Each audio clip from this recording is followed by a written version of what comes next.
আমরা দেখতে পাই শুধু মন্ত্রী বিকাশ বাবু নয়, মন্ত্রী বিকাশ বাবুর সেকেন্ড ইন কমান্ড বিজন কর বিশ্বগুলির খ্যাতনামা বিজেপি নেতৃত্ব, আরো কয়েকজন বিকাশবাবু সার্কেটে আছেন যারা এই সরকারের দোয়াই দিয়ে নেতৃত্বকে গাইড করে বহু টাকা কামাই করে চলেছে। কমিশন বাণিজ্য প্রচণ্ডভাবে বাড়িয়ে দিয়েছে।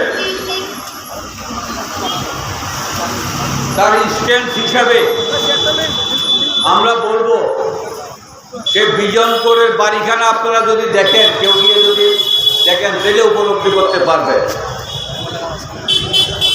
3 তলা বিল্ডিং, এত বড় বিল্ডিং, ওনার ইনকাম কি আছে? এটা শুধু বিজনপুরের কথা বলছি না, এরকম বিজেপির অনেক মণ্ডল নেতৃত্বরা আছেন। দেবুরা মণ্ডলের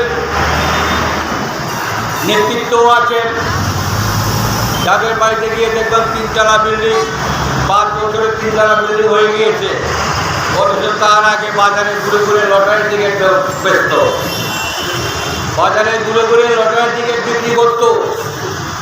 এখন তার বাড়িতে 3 তলা বিল্ডিং, প্রত্যেকে এত টাকা পেল। অনেক পঞ্চায়েত সমিতির লোক আছেন, তাদের এখন পার্সোনাল গাড়ি হয়ে গিয়েছে, 2 তলা বিল্ডিং বাড়ি হয়ে গিয়েছে।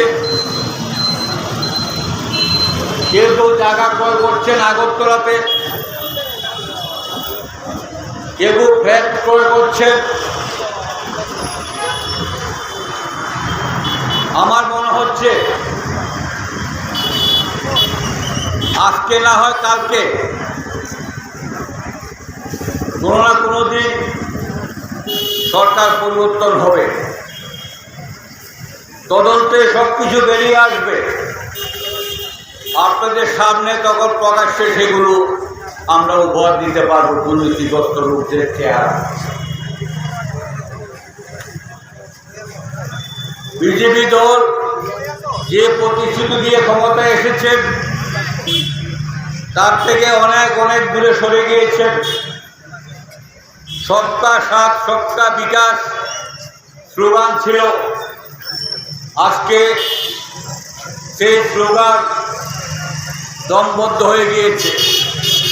এখন সবকা সাথ বিকাশের বিকাশ, সবকা সাথ পঞ্চায়েত প্রধানের বিকাশ, সবকা সাথ পঞ্চায়েত মেম্বারের বিকাশ, সবকা সাথ মণ্ডল প্রেসিডেন্টের বিকাশ।